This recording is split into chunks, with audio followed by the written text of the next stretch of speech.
welcome to another edition of Flea Market Fantasy, the world's second greatest Bronze Age era comic book podcast. Joining me, as always, is new Mike L, Kevin Jank. I am here, but the real question is, Mike Dell, are you really here, or is your sister taking control of your body again? Yeah, this is very weird. The story in this book, I had no idea this happened.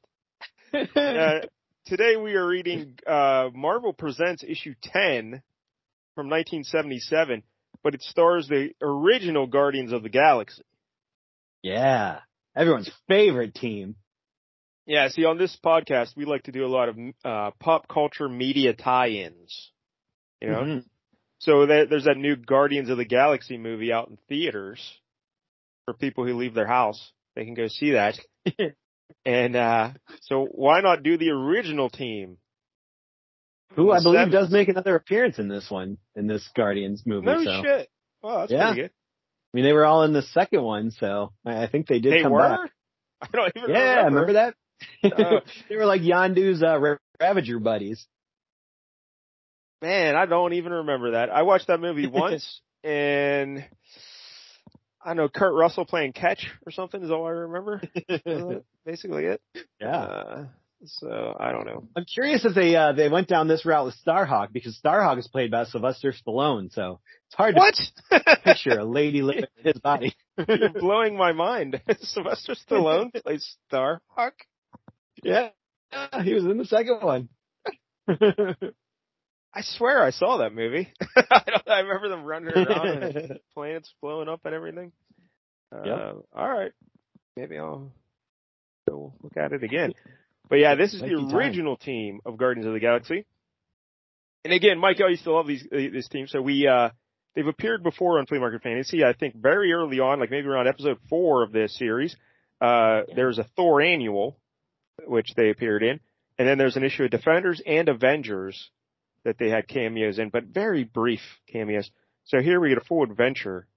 They were in the Thor one pretty good. Well, we thought so. Yeah, because we really don't get them. We get a lot of Starhawk kind of stuff. And a guy that looks like Gavin McLeod. Commander Stubing. Murray Slaughter from the Mary Tyler Moore Show. But, all right, so this Guardians of the Galaxy team, they started out in Marvel Superheroes issue 18 from October 1968. Wow. Created by Arnold Drake and Gene Colan. Yeah, they're only like 5 years younger than the Fantastic Four. Yeah. Well, that kind of blew my mind. For a wild time. They just kept throwing stuff out there, seeing what stuck. And this one didn't stick one time until it did. Now, that Marvel Superheroes title, it ran... Wait, hold on. I got some information here somewhere. Oh, shoot. I closed the window. Son of a bitch. I think it was called Fantasy... It started out in 1967 as a series called Fantasy Masterpieces. Ooh. And that ran for like 11 issues. And that featured stories of Captain America and the Human Torch. And then in 1967 there, it switched over to Marvel Superheroes with number 12. And it featured an original story up front and then reprints in the back. So there'd be like reprints of Daredevil, Iron Man, the Incredible Hulk, and Namor seemed to be the guys that were always featured in there. But this, find the regular adventures of Namor. They needed so many reprints of it. Yeah. He was in a lot of the issues. Cause what did he originally run in? I can't even remember from the, original, cause we did a Namor issue on here. I can't even remember what probably like Amazing Fantasy or something. Yeah, probably. But that Guardians in issue 18, that was an original story. But shortly after that, they just switched to all reprints. So it was mostly like Incredible Hulk stuff. Okay. And that series ran until 1982. Which, Marvel Superheroes. I have no idea. But this team here, this original Guardians team, completely different than the ones in the movies, you know. Much different people. Their leader is a fellow named Vance Astro. Yeah. I love Vance Astro. One of the coolest stories. Coolest backstories in all the comics. Basically, he was a Earth astronaut who was, they treated his body, they shot his body full of chemicals to treat his organs and injected stuff in his bloodstream to help preserve his body. And they encased him in this special suit, and they put him in suspended animation. And they sent him off on a 1,000-year mission to go find some nearest star system, the Centauri star system or something like that. Now, do you like this so much because he got to take a 1,000-year nap? Yes, exactly. Oh, that'd be so great. So, but here's the great part. The really great part is he gets there thinking he's this pioneering astronaut from Earth. But when he gets to Centauri 4, this planet, guess what? There's Earthlings already there because technology advanced so much in the 1,000 years that they passed them by and colonized it already.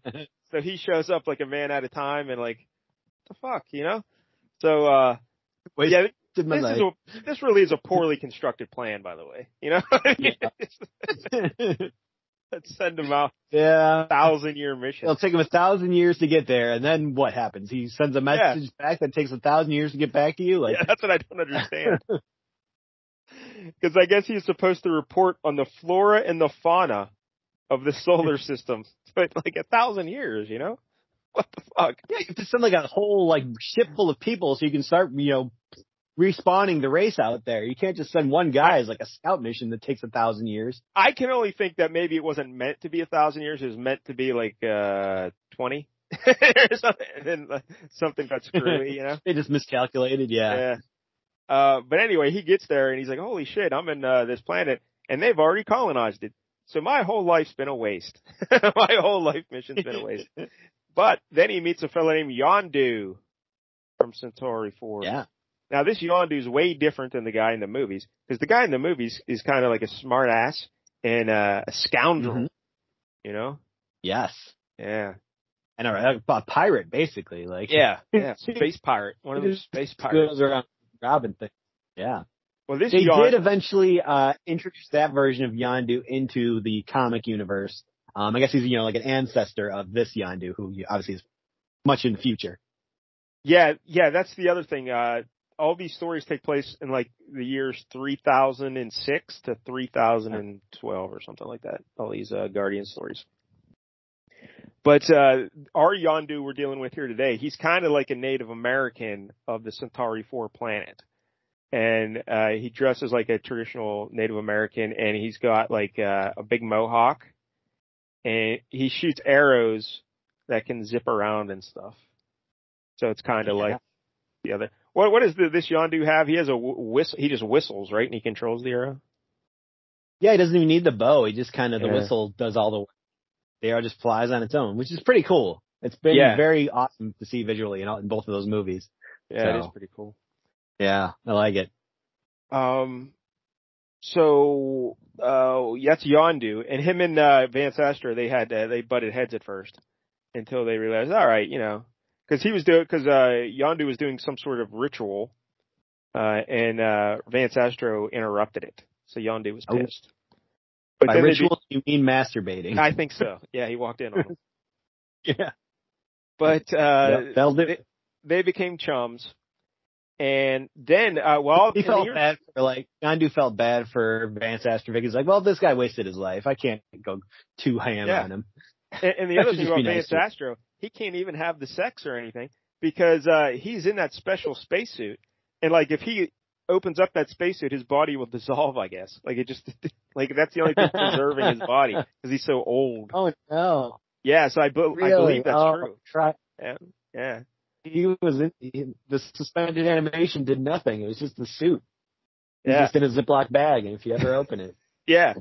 This guy, and he loves Captain America, this Vance Astro. And I he eventually got the shield. That's right. He found a shield, and then he named his spaceship Captain America, too. Yeah. That's pretty cool. I believe this Vance Astro is supposed to be like some kind of a version of Justice from the New Warriors, like a future version of him or like one of him from a different universe, something like that. I have no idea. I don't know who Justice is. No idea. Oh yeah, he was on the New Warriors, and then he was a member of the Avengers for a short time. Huh. He was dating Firestar. Firestar. Look at him getting it done. Yeah. Yeah.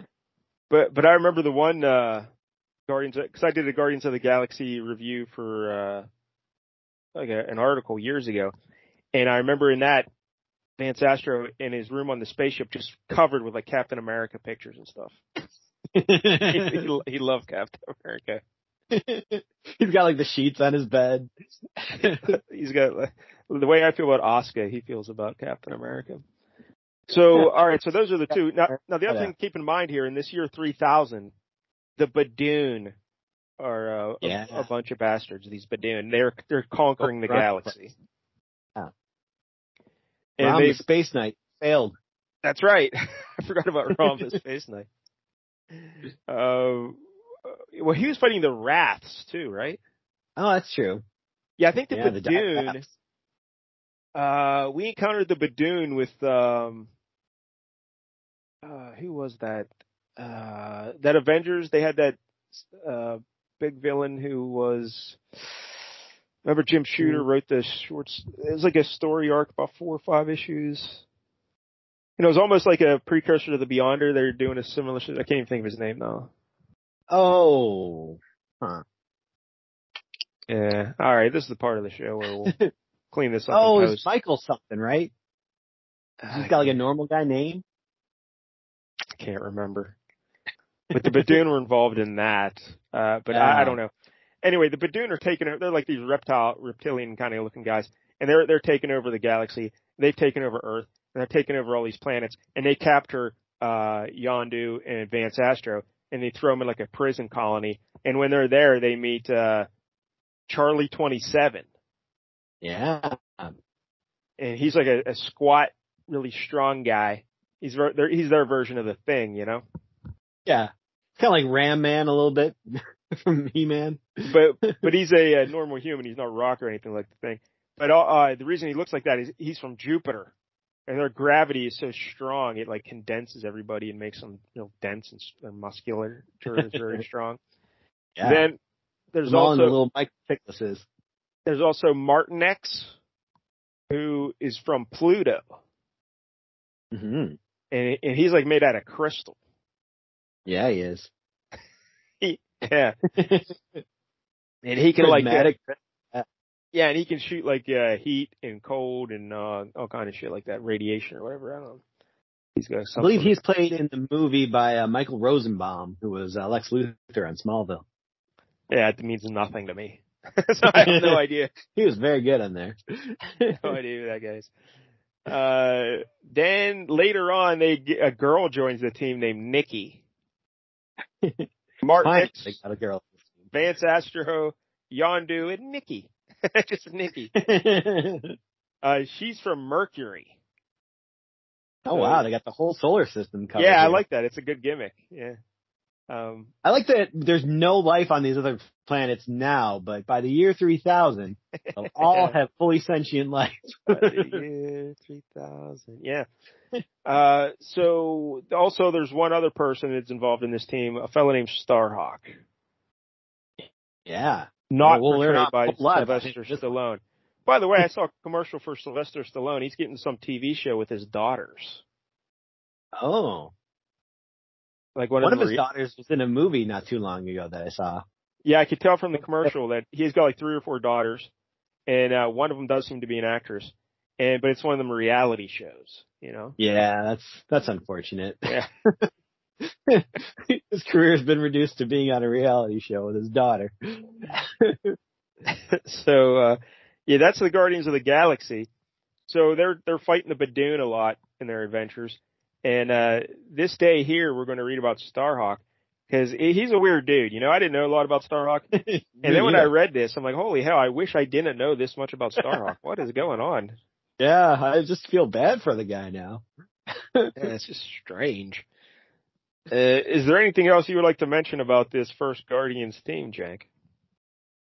No, I think we covered it. I mean, this team did come back throughout the 90s. They had an ongoing series. I think it's called Guardians 3000. Oh, I didn't know that. I had no idea. Yeah, that's what, remember we talked about Yellow Jacket, how she went off into space and was joining with this team for a while. So, and then she showed up back on Earth just to get killed by Tony Stark. That's right. Yeah. But, yeah, so they had a good run there in the 90s for a little bit. Yeah. All right. So let's look at the cover, Jank. Why don't you describe it for the people? I'm guessing the cover is why you picked this particular issue. You didn't look at what was actually happening in it. Correct. And you're just like, oh, cover looks good. That cover looks really it's good. It's a solid cover. Yeah. I really like it. It's a lot of red on this cover. We get a corner box, where we got the characters are all profile shots and they're kind of stacked vertically going down. Although Starhawk is kind of like jutting out of Yondu's face instead of being totally on top of it. They're kind of forming like a weird, I don't know, crook, like a question mark type thing in reverse. That is a pretty weird corner box, though, like that profile shots. It's not even a box. It's like the bottom of the box is like an edged with like sides, so it's like a parallelogram almost on the bottom, but then square on the top. It's all kind of funky. But we get the Marvel Comics Presents Guardians of the Galaxy, kind of the block letters for the Guardians, and then just they kind of shoved in the of the Galaxy right underneath. Not a particularly memorable logo. But then we get a good shot of the team.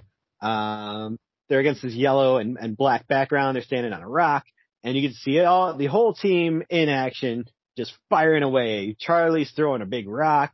Starhawk's flying and shooting and laser blasts out of his hand, and Vance Astrovic's got like his telekinetic blast coming out. I forgot to mention that part. He developed those telekinetic powers or whatever they are. He shoots energy right out of his forehead. When he interrupted Yondu's ritual, like when Yondu attacked him, those powers just started for some reason. Nice. Well, as Justice, he did have telekinetic powers, so. Oh, well, there you go. It makes sense, I guess. Yeah. Yondu's there. He's got his bow drawn. He's not really doing anything yet. He's just got it drawn. And then you see Martinex in the back there. It looks like he's shooting fire out of his hand, but I don't think that's really what he does. Yeah, he can do that actually. Yeah. Like I think he does make heat, but I don't know that it's fire. Per se, yeah. But maybe it's just like holding a magnifying glass on things and it's, kind of hot. But then we get concluding the origin of Starhawk, Deathbird Rising. Yeah, I love this cover because we got the Kirby Crackle there in the background too. Yeah, this is drawn by Al Milgrom. Cover. Al Milgrom. So good work, Al. And I checked on that corner box. I was wondering if they only cut it like that because of where Starhawk's hand is, to see like it's letting his hand show. But actually, the next issue has the same angled corner box. So I guess that was just their gimmick they were doing. Yeah, I guess in the year 3026 or whatever, they got edged corner boxes. So we open up the book here, as you mentioned, Deathbird Rising, and there is a little introduction here. Yondu of Centauri 4, Charlie 27 of Jupiter Colony, Martinex from Pluto, Nikki from Mercury, and Earth's 1,000-year-old spaceman Vance Astro. Over 10 centuries from now, these last survivors of their worlds, together with the mysterious being known as Starhawk, stalk the cosmos, the galaxy's self-appointed protectors, Guardians of the Galaxy. Stan Lee presents the Guardians of the Galaxy.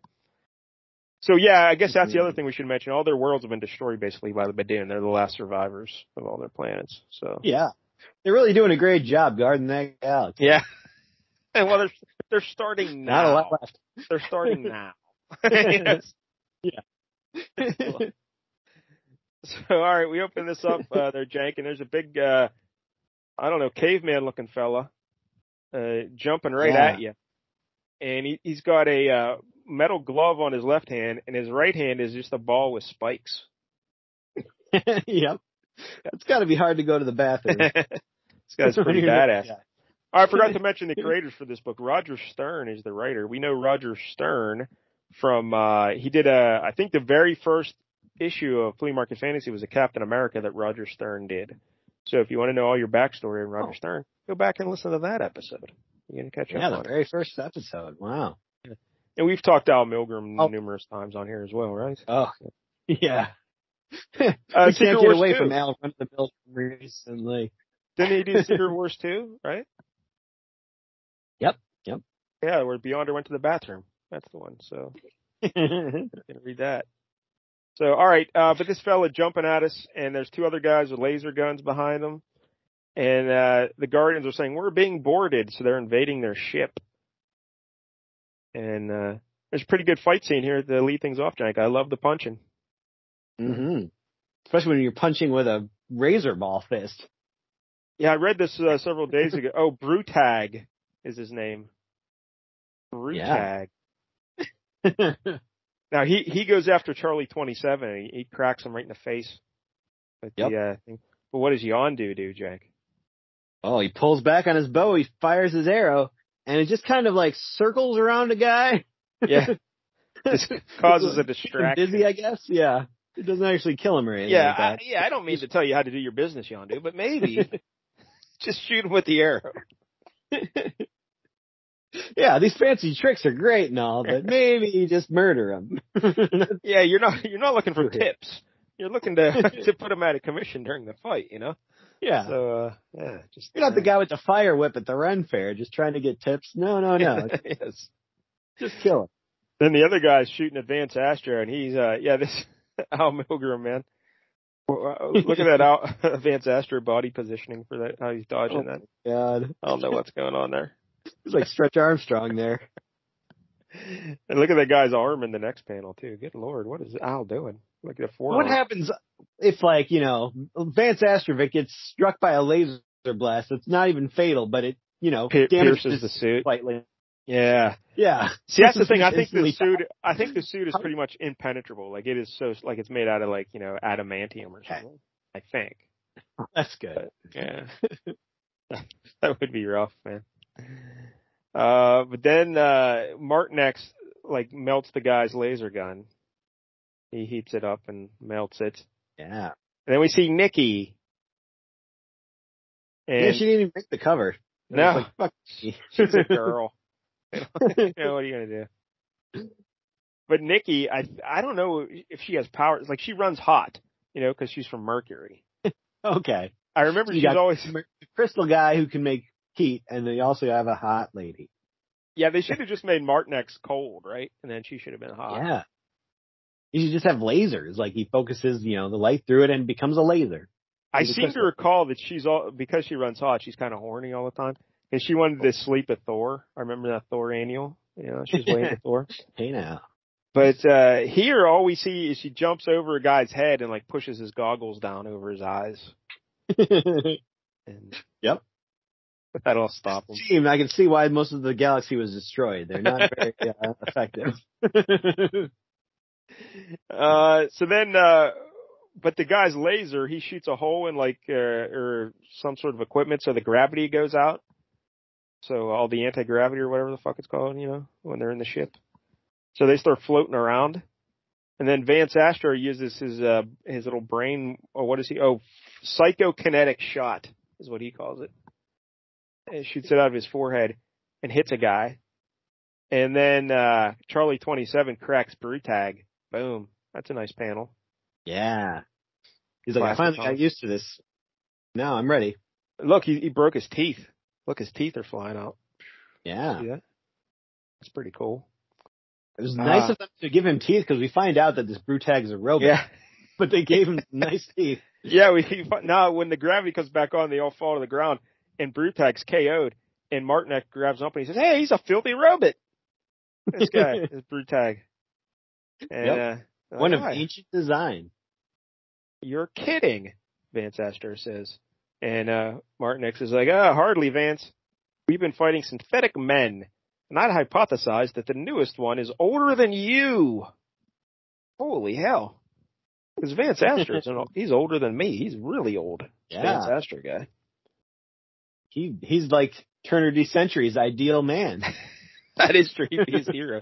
He'd have pictures of Vance Astro all over his bedroom. Yep. So then Charlie 27 says, well, that explains why warriors were sent into a sure death trap, but it still leaves a lot unanswered.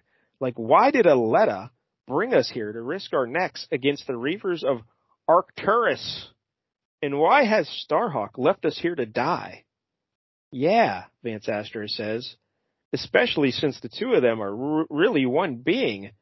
Just where is our big blue Boy Scout when we need him? And now we cut to Starhawk, who does dress in a big blue outfit with yellow wing things and everything. And Aletta is Starhawk. Well, this is where it gets confusing. Yeah. That's weird. Because I was going to say she is Starhawk's sister, but technically that's not true. technically she's one half of Starhawk. And yeah. like when And she also might be in love with him at the same time. I don't know.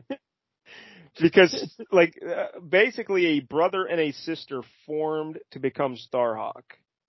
Yes. What was the They brother's with name? like some kind of a hawk god.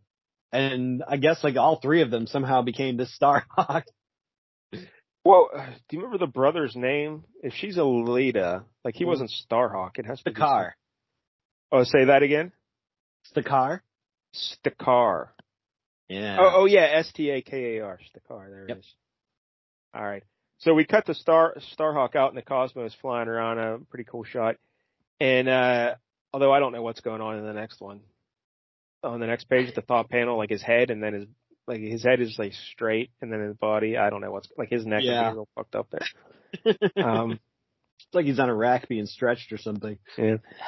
But then we see the enemy of this issue. It's Captain Steubing from the Love Boat with a mustache. And he's very upset. He's dressed in a red jumpsuit with like those, what are those things called? Epaulettes or whatever? Is that what they're called? Yeah. On the shoulders. Yeah, he's pretty fancy, this guy. He's like, Starhawk, how I've waited for this moment. Before this day is over, you shall feel the full vengeance of Arcturus. Yeah. And then he says, and you shall be the weapons of my revenge. And it's just these two little kids. Yeah. They're like, yes, grandfather, we will. I'm like, oh boy, this is an exciting plot. An old man and two little kids are going to bring down Starhawk. Yep, his one weakness. That's the one thing about these futuristic space yarns, you know? They all have names like Arcturus and Starrick and like, I don't know. I can't pronounce all this shit. Yeah.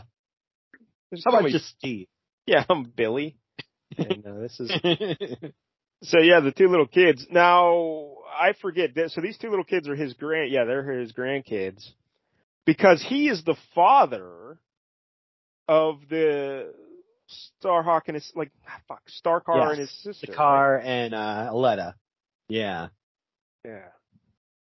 So why does he hate Starhawk so much if they're his own kids? We find that out at the end of this issue. A little bit, at least. Yeah, a little bit. Yeah. Basically, it all boils down to, I guess Starhawk doesn't want to do what this guy says, so he's like, I'll fucking destroy you then. By the way, I think I mentioned this. This guy has a little mustache like Vince McMahon does now. Yeah. It's Captain Steubing with a Vince McMahon mustache. The old John Waters. Yeah. All right, Jake. So now you already kind of explained this, but now we get to the big flashback scene where we see Starhawk's origin. Why don't you explain what happens here? So, Stakar is investigating. There's this giant hawk statue. Looks just like Hawkman from, like, DC, just kind of more silvery. But this whole thing kind of reminds me of, like, Moon Knight, right? Yeah. Like, where he goes into that pyramid and there's kind of stumbling across a god and... Yeah, and then the god... Because there's a big statue of that god, too, right? And for Moon Knight? Yeah. What's that god's name he likes? Larry? Anshu. Anshu. Yeah, Anshu. All right, so yeah, go ahead. So he's investigating this. He's found some little helmet, and he's gonna try to put the helmet on and talk to this thing, or it's like giving him information, I think. For a week, the young man dwelt in the temple, instinctively seeking out and assembling components that only his genetically engineered mind could understand. While Aletta, the woman who thought herself to be his sister, played the role of protector. And this is where it gets weird, because she's like, what have I gotten myself into? I must be crazy to stick with the little fool. Still, there's something about him. So it seems like she wants to bang him. But it also says the woman who thought she was his sister, right? Yeah, who would think of herself as his sister. Is this like a Princess Leia, Luke Skywalker situation? Oh, maybe. Yeah. Or like a Dexter and his sister Deborah, where they were just kind of step siblings. He got adopted, and then later on she's like, "Oh God, I'm in love with him." Even though he's like my stepbrother. I guess this would be a reverse Luke Skywalker Princess Leia situation. Like they think they're brother and sister, but actually they're not. Where Luke and Leia didn't know they were brother and sister, they actually were. Yeah. Yep. The reverse Skywalker. Yeah. This is a good sexual position for anyone out there.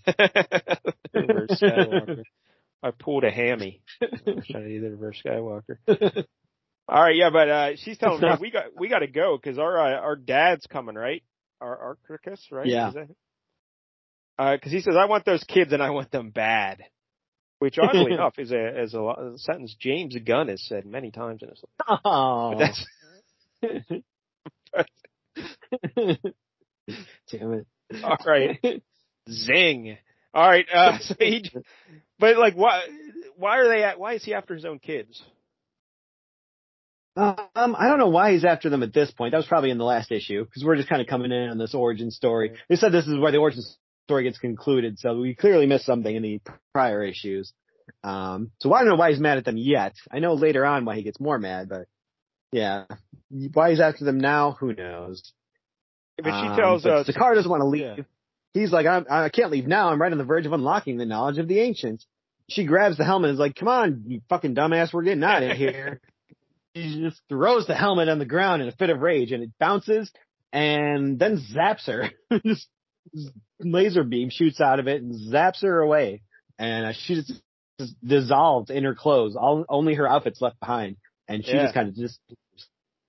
That's pretty cool. It's like a big cloud of Kirby Crackle. And she just... Yeah.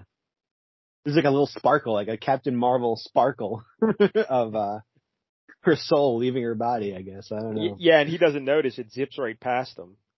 And he's like, Aletta. And then there's just a voice saying, Stakar. And he looks up, and that giant bird statue thing is now possessed with the spirit of Aletta. Yeah. And the giant bird statue says, I got all this power. Too much power. No! And he flies through the ceiling. And this is a giant bird statue. Like, yeah. It's like probably 40 stories tall. Yeah, it's very big. And he's flying up in all the scout ships for Arcticus or whatever the fuck his name is. They try to engage the guy, and this big giant bird statue just fucking him up. Just yeah. Blowing them this all one's a pretty cool double splash page here, where you just got this giant Hawkman thing in the air, and all these ships kind of trying to attack him, and a bunch of them get exploding and going down. So that's pretty cool. Yeah, Milgram, he did some good stuff in this book, but also did some terrible stuff. It's like an interesting mix. Interesting mix. It's your usual Al Milgram, where it's like, That's why I call him Al Run of the Milgram. Oh, no. But this Stakar fella, he's got to go try and stop this bird guy because he knows Aletta's spirit is inside that statue or whatever. But he takes the helmet off because he can like communicate with using the helmet. But then he's like, you know what? I don't need this fucking helmet, and he just throws it away.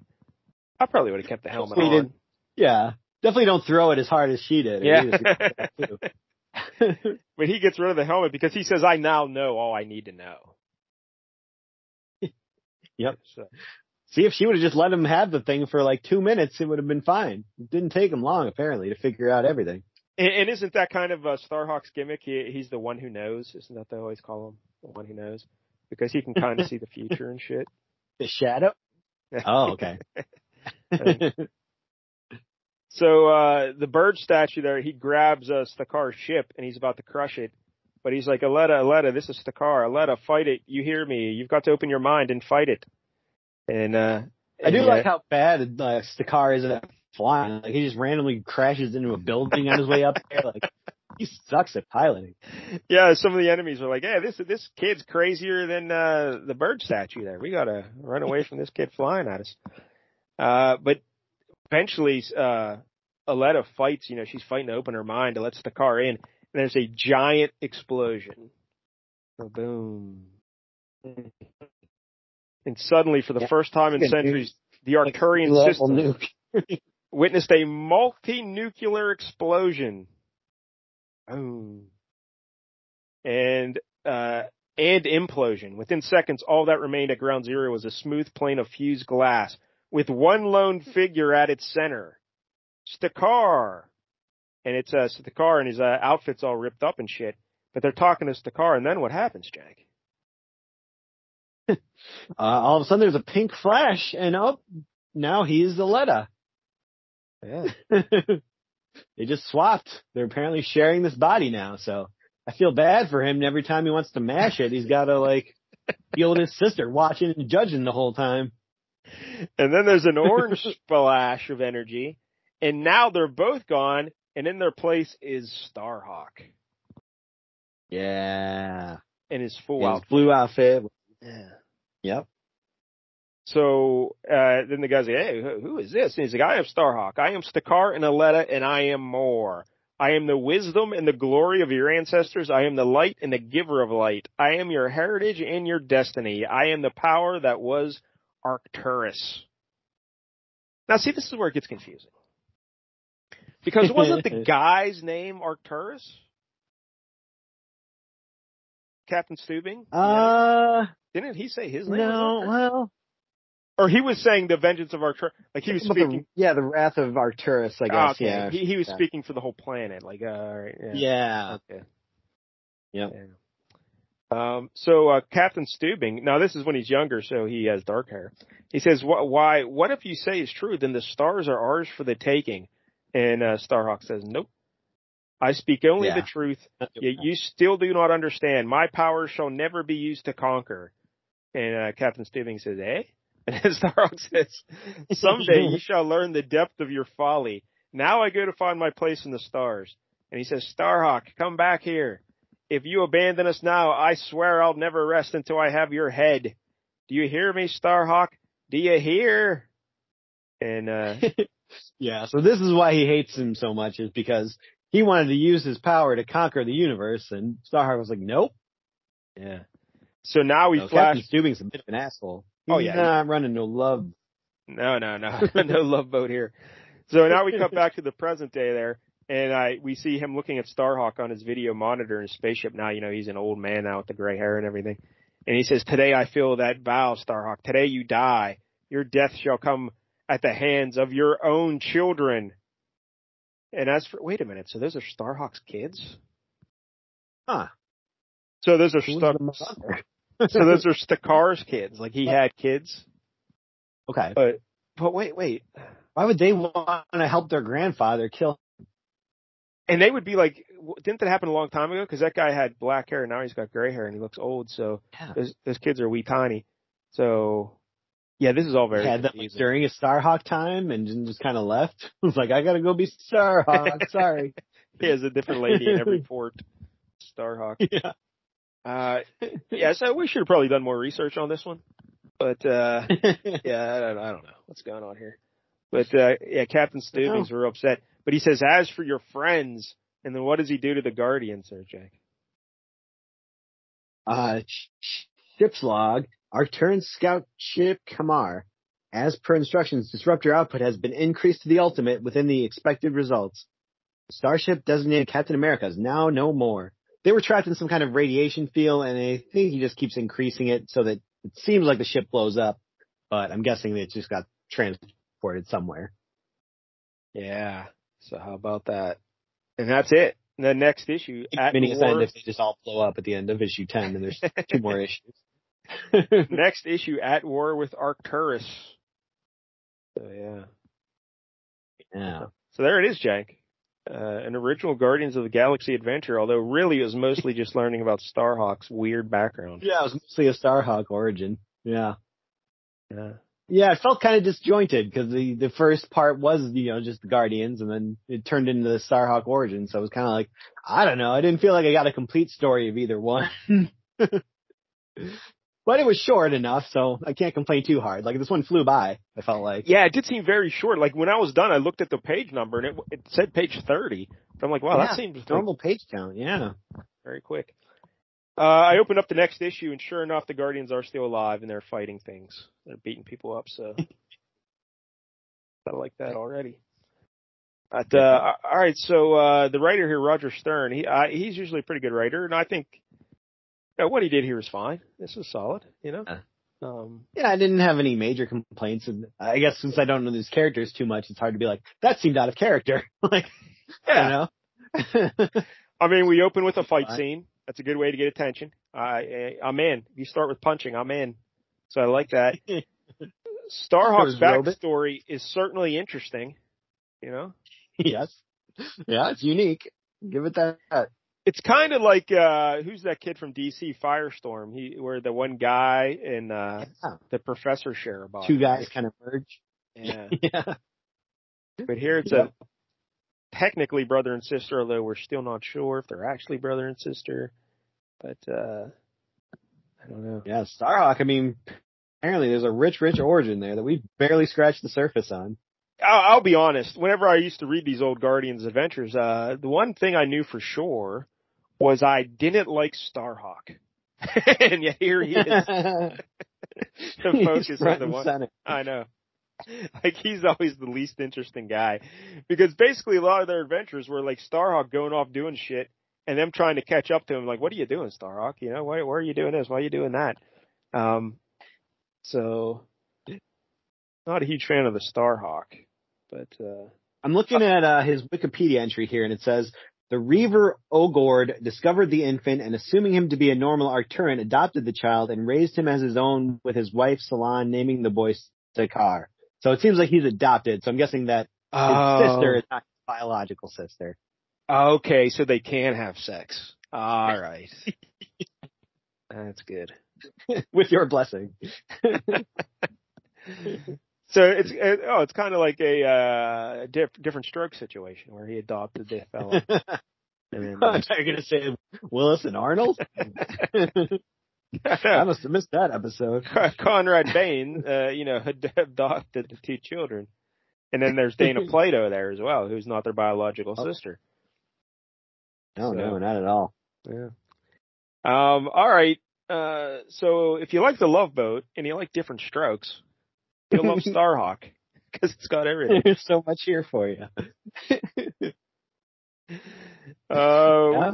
We talked about Al Milgrom. We mentioned the art. There's some really great panels. The opening splash page is good. Charlie 27 punching that Brutag guy. Like you mentioned, the 2-page spread of the bird statue thing. That was definitely a highlight. Yeah, that was awesome. Give him that one. But there is a lot of wonky anatomy and flat, stiff bodies as well. Just gotta. Yeah. Al Milgrom's kind of one of those guys that he gets the job done, but doesn't really deliver much over and beyond that. Yeah. Like, you can tell what's going on, like, you get it. Like, you could follow that whole trajectory of Yondu's arrow and stuff like that, even though it didn't do anything, but, it's clear, it tells the story, but it's not going to be memorable or something that you're going to be like, oh yeah, that was great. Yeah, he's a perfectly fine professional comic book artist, but you'll never hear anyone say, oh, who's your favorite artist? Oh, Art Adams, Walt Simonson, Al Milgrom. No, you never hear that. Yeah. Number one. Yeah, it's perfectly fine, but. It feels like this was a short episode. There's not really much to discuss. Yeah. I don't know. Yeah, we can't talk about their backstories because obviously we've covered those in other episodes. Yeah. I can make more James Gunn jokes if you want. We could do that. I know you could. You could do that all night, but. But because I want to see that movie. Yeah, I was going to say, you told me before we started recording that you have not gone to see it yet, but you are planning to see the new Guardians? I definitely will. I guess the question is, will I go, after it's been out for a couple of weeks? Even though I don't think it sounds like the theaters are not that crowded for this movie. Like, it sounds like it's bombing, which is unfortunate. Yeah, like, I think it's not doing that great. Which just goes to show, like, how far the Marvel Universe has fallen, where even a good movie, people are just kind of like, eh. Here's the problem with the Marvel right now. Too much. It's too much. It's just too much. Yeah. People are getting burned out very quickly.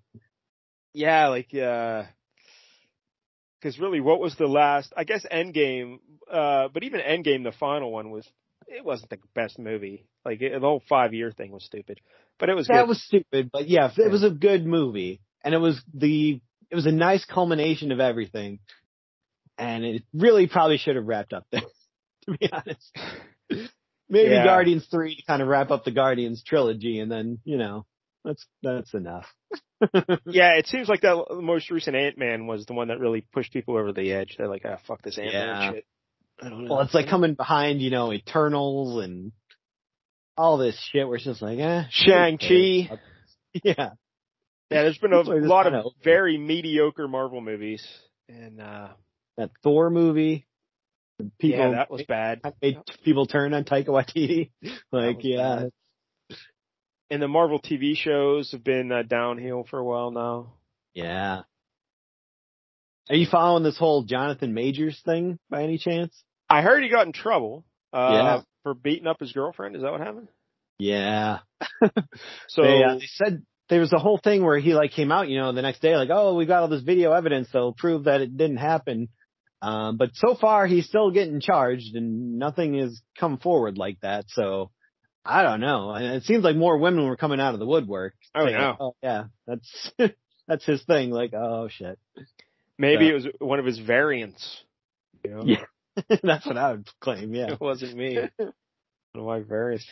I think we mentioned this before on the LCS show, but he'd be easy to replace because he's Kang. He can look like whatever you want him to look like. Yeah, that's true. Yeah, it's different variants totally. So what is the next big Marvel movie coming up after Guardians? I think it might be the Marvels, which nobody is looking forward. What is that? That's Captain Marvel 2, basically, but they figured she can't even sustain her own movie, so we'll throw in Miss Marvel and Monica Rambeau, and it'll be all three of them, and we'll call it the Marvels. Wow. Yeah. That doesn't sound good at all. It looks really bad. All right. Well, that's something, I guess. I guess they're I think they're filming Deadpool 3, or they're set to start filming Deadpool 3, but because of the writer's strike, apparently they won't be allowed to improv anything, which is very upsetting. And very counterintuitive as well, because if there's no writers, you'd be improvising. Yep, you would think. I think you'd have to improv everything if there's a writer's strike. So. I guess probably because Ryan Reynolds is one of the writers. I guess they don't want him writing anything else on set. Oh, I see what you're saying. So it's like, this is so dumb. You should just wait. Just hold off. Yeah, I still never saw the second one. I'll have to. Yeah, it'll be interesting how they try to incorporate him into the MCU, especially with Hugh Jackman coming back as Wolverine for this. So. Oh, that's right. Yeah, I remember. I don't know how that's gonna all work, but I guess we'll see. Man, that Marvel. All right, so there it is. There's your Guardians of the Galaxy. What do you give this 1 out of 10 there, Jank? Well, I guess I'll give it a 6 because it went by quick enough, and it's not memorable, I would say, but it wasn't annoying either. I had an okay time reading it. Yeah, I think you're about right there. 6, maybe ultra generous. You could go 7, but yeah, I think 6 is right. Yeah. So there it is. Guardians of the Galaxy. One thing I wanted to ask you as our resident editor, when they mentioned after the explosion that creates Starhawk, they say there's a giant just plane of glass, PLAIN. Now, shouldn't it be PLANE? Or they actually mean a plane of glass because it is, a big flat land of glass. I don't know. Oh yeah, it should be NE. Yeah, that's what I would think. That'll happen. Homophones will get you every time. Yep. Damn homophones. All right, so next week, Jank, it's your pick. Oh boy, is it? Hold on to your butts for this one. So my last couple of picks obviously have involved animal men in different formats, high evolutionary, and the Rocket Raccoon and their anthropomorphized animals, essentially. Oh, nice. So figured it's about time we look at something of a similar ilk from DC. Looked at some Animal Men, but now it's time to look at the Animal Man. Oh no. But unfortunately, I don't know any shit about Animal Man. Oh no. Really? So we needed a little bit of an expert here So I went out and booked us a guest. Holy hell. The one and only last son of Krypton, Mike L. will be here next week. Mike L? Yep. I thought Mike L hated the show. Nope. All I did was ask him. He said yes. Oh, wow. This will be interesting. Mike L will be here next week.